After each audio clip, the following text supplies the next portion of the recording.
India as a country has lost patience with Pakistan. अब मैं Indian army की बात नहीं कर रहा, मैं इंडियन गवर्नमेंट की बात नहीं कर रहा, मैं इंडिया एज अ कंट्री बात कर रहा हूं। जो आम आदमी है, it has lost patience with Pakistan. अब आप किसी से भी बात करिए सड़क पे, ठीक है, वो बहुत ही कोई अमन की आशा वाला कोई जुनूनी होगा जो कहेगा कि नहीं अभी भी बात करो। Generally the mood is that क्योंकि इतना हो चुका है, उड़ी हो चुका है, पुलवामा हो चुका है, इतना कुछ हो चुका है ना कि अब त्रस्त हो गए लोग पाकिस्तान से। अब वो कह रहे हैं ठीक है यार, जो होता है देख लेंगे। एंड देन ये सवाल आजकल इंडिया में आने लगा कि why do we even need Pakistan? हमारा क्या फायदा हो रहा है पाकिस्तान से बात करके? आपने बोला कि इंडिया के आर्मी चीफ ने भी बोला कि हमारी बात चल रही है। वो बात चलेंगी, वो तो रोग रेजिम जैसे तालिबान है उसके साथ भी बात चलेगी। बात तो सबके साथ चलेगी। क्या पाकिस्तानी इजरायलीज के साथ बात नहीं करते हैं? They regularly talk to Israelis. Pakistani army talks to the Israeli army और इजरायली इंटेलिजेंस सर्विसेज, ISI वगैरह बात करते हैं, लेकिन बात करते रिकॉग्नाइज नहीं करते। तो ये मामला थोड़ा सा अलग है इंडिया में यह है कि the common man has lost patience with Pakistan. और पाकिस्तान को कहीं ना कहीं सर इसकी बहुत हैवी एक कीमत चुकानी होगी। जहां तक पाकिस्तान और चाइना की बात है, हमें एक बात पता है कि we have to focus on China.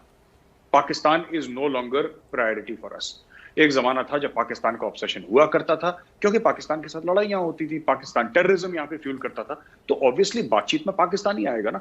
जब कश्मीर में कुछ होगा तो पाकिस्तान ही आएगा। लेकिन अब धीरे धीरे जो किबला अपना दुरुस्त करते हुए, अपना जो नॉर्थ है कंपस का, उसको दुरुस्त करते हुए, now we are started talking more and more about China. And even in the army, there is an understanding, sir. I'm talking about the Indian army. There is an understanding in the army that you need to focus. You need to focus.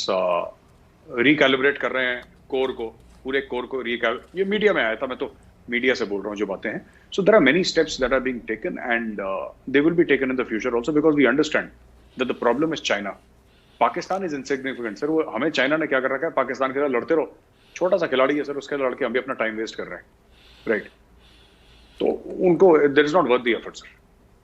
तो इस वक्त जो China की situation है, हमें ये भी खबरें मिल रही हैं कि भारत में जो कोविड का क्राइसिस आया, अब वो काफ़ी चीज़ें संभल रही हैं, लेकिन इससे फ़ायदा उठाते हुए जो खबरें आ रही हैं कि चाइना ईस्ट लद्दाख के बॉर्डर पर अपना जो एक तरह का एक्टिविटी का सिलसिला है वो बढ़ा रहा है, उससे कितना कंसर्न है भारत को? बिल्कुल कंसर्न है सर, कंसर्न वाली बात भी है, बिल्कुल कंसर्न है। मेरी तो बात चलती रहती है लोगों से, एंड दे से कंसर्न है, but they are saying concern पर नहीं रुका, हम एक्शन भी ले रहे हैं। We are taking action in this regard. We are very well aware of what the Chinese are doing. We are collaborating with other countries also. और मैं बता रहा हूँ सर, चाइना अगर सर पे वार करेगा ना तो उसको पैर दुखेगा उसका सर। चाइना, कहने की बात यह है कि अगर चाइना हिमालय में कुछ करेगा तो उसको समुद्र में प्रॉब्लम होगी।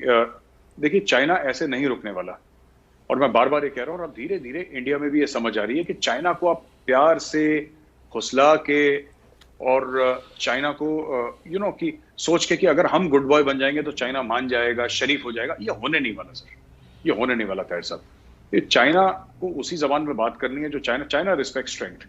आप वीकनेस दिखाएंगे और आपके ऊपर हावी हो जाएगा।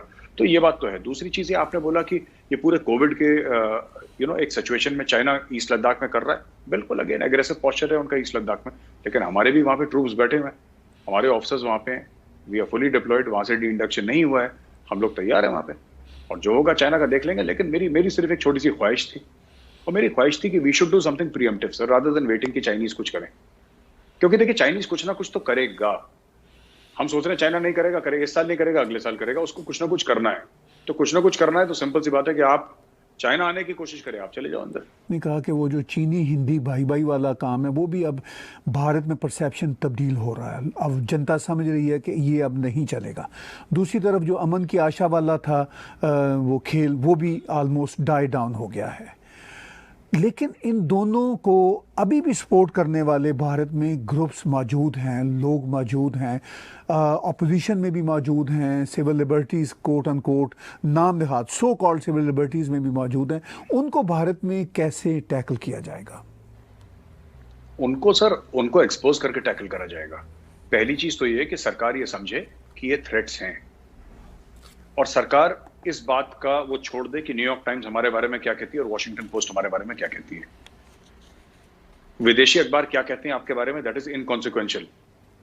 आप दिल मजबूत करिए, कोई फर्क नहीं पड़ता। चीन को फर्क पड़ता है सर? आप वीगर मुसलमानों के बारे में 100 ऑपेड निकाल लीजिए, उनको कोई फर्क नहीं पड़ता। क्यों? It's a strong country, it doesn't care. You have to be like that. Whatever action you have to take that action. Be absolutely ruthless when it comes to national security. जहां तक आंतरिक सुरक्षा की बात है, आपको बिल्कुल बेदर्दी से काम लेना पड़ेगा। आपको कोई दिल में दया भावना नहीं होनी चाहिए जब आप देश की बात कर रहे हैं, क्योंकि काम ही ऐसा है सर। दूसरी चीज मैं कहना चाहता हूं कि यहाँ पे एक प्रॉपर वेल ऑयल्ड मशीन है भारत में, और ये वेल ऑयल्ड मशीन में सर आपके ह्यूमन राइट्स एक्टिविस्ट भी हैं, आपके थिंक टैंक्स भी हैं, आपके इंस्टीट्यूट्स भी हैं, कुछ फंडेड हैं, कुछ ऐसे हैं, कुछ पुराने लोग भी हैं सर जो पोस्टेड रह चुके हैं, जो बड़े बड़े जिसको कहते हैं fans of the Chinese system, not realising that जितनी वो बकवास करते हैं इंडिया में उतना चाइना में करते तो अभी तक वो और उनका खानदान गायब कर दिया जाता, क्योंकि चाइना में there is no concept of human rights. लेकिन इंडिया के कॉन्स्टिट्यूशन को इस्तेमाल करके सर, इंडिया के संविधान का इस्तेमाल करके उसकी आड़ में ये भारत से लड़ते हैं। यानी कि भारत के संविधान को, भारत के आईन को, भारत के कॉन्स्टिट्यूशन को ढाल बना के, ये ढाल बनाते हैं सर भारत के कॉन्स्टिट्यूशन को, और ढाल बना के ये भारत के साथ लड़ाई लड़ते हैं। क्योंकि आपको पता है, आप कुछ भी भारत में बोलेंगे, अंडर इंडियन लॉ आपको कुछ नहीं कह सकता कोई सर, क्योंकि फ्रीडम ऑफ एक्सप्रेशन है। ये लोग वो काम कर रहे हैं, ढाल बना के संविधान को भारत पे चोट पहुंचा रहे हैं, and they have to be tackled sir, they have to be taken head on. आप लॉज बनाइए पार्लियामेंट में, आप जेल में डालिए सर इन लोगों को, आप इनको जेल में डालिए, आप खत्म करिए इनका सिलसिला, break that entire ecosystem. You have to be ruthless sir. लोग कहेंगे प्रेशर आएगा बाहर से, माने तो भाई भारत ने अटल बिहारी वाजपेयी जी ने करा था ना, इंदिरा जी ने करे थे ना न्यूक्लियर धमाके, अटल जी ने करे थे ना न्यूक्लियर धमाके, बाहर से आया था पूरा का पूरा, ये प्रेशर आया था बाहर से, उन्होंने बोला ठीक है क्या होगा फिर देख लेंगे। पर आपको एक बार you have to bite the bullet and make this happen. देखिए, आप कह रहे हैं कि ये करना होगा, लेकिन फ्रैंकली मुझे तो मेजर साहब वो करने वाली इन्वायरमेंट नज़र नहीं आ रही। आप हमसे बेहतर जानते हैं, आप वहाँ पे हैं।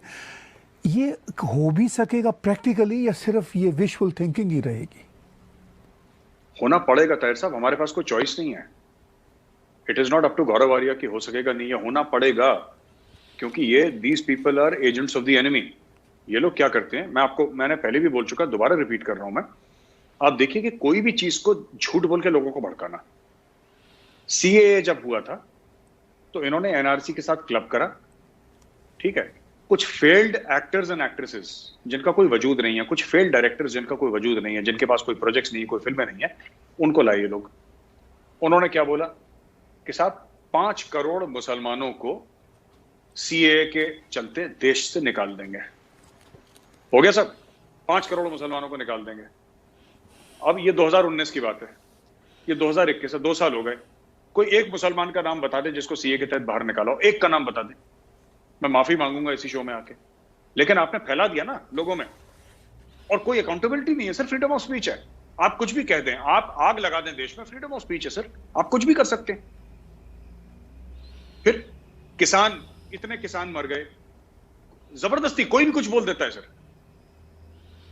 आपने डिमोनेटाइजेशन में बोला कि 500 लोग मर गए, किसने गिने 500? कौन से 500 नाम बताओ। कुछ जरूर मरे होंगे, मैं मना नहीं कर रहा, I am not saying no, मैं ये नहीं कह रहा कि एक भी डेथ नहीं हुई, जरूर हुई है, लोग हुआ है, बट लाइन में खड़े होने से कौन मरता है सर? हाँ, किसी को हार्ट प्रॉब्लम है, किसी को कुछ सीरियस प्रॉब्लम है, may be he can this thing, किसी को सनस्ट्रोक हो गया, कुछ हो गया, I can understand that, right? But ऐसा नहीं 500 लोग, छोटी 527 लोग हमारे कारगिल में शहीद हुए थे sir. 500 people dying is not a small thing, it's a very very big thing in a country like India, बहुत बड़ी बात है। पर ये लोग ऐसी कुछ भी बोल देते, तो ये एक वेल ऑयल्ड सिस्टम है अफवाहों का। They use social media, they use some elements of the mainstream media, और इस तरीके से संविधान को, भारत के संविधान, एक आईसिस का, हमारे टेलीविजन चैनल ने एक स्टिंग करी थी हैदराबाद में, एक इस्लामिक स्टेट का रिक्रूटर था, वो ताहिर साहब बड़ी मजे की बात बोल रहा था। वो ये कहता था कि we use India's democracy against India. वो उसका स्टिंग ऑपरेशन कर दिया, हमने टीवी पे चलाया था कि हम भारत की डेमोक्रेसी भारत के खिलाफ इस्तेमाल करते हैं। यू सी, आप हमें, मैं विक्टिम क्राई करूंगा अगर आप मुझे अरेस्ट करेंगे, पर ये मेरी फ्रीडम ऑफ स्पीच है, मैं कह भी सकता हूं, तो मैं चारों तरफ से प्रोटेक्ट हूं, फिर मैं भारत की जड़ें खोदूंगा। ये काम हो रहा है यहां।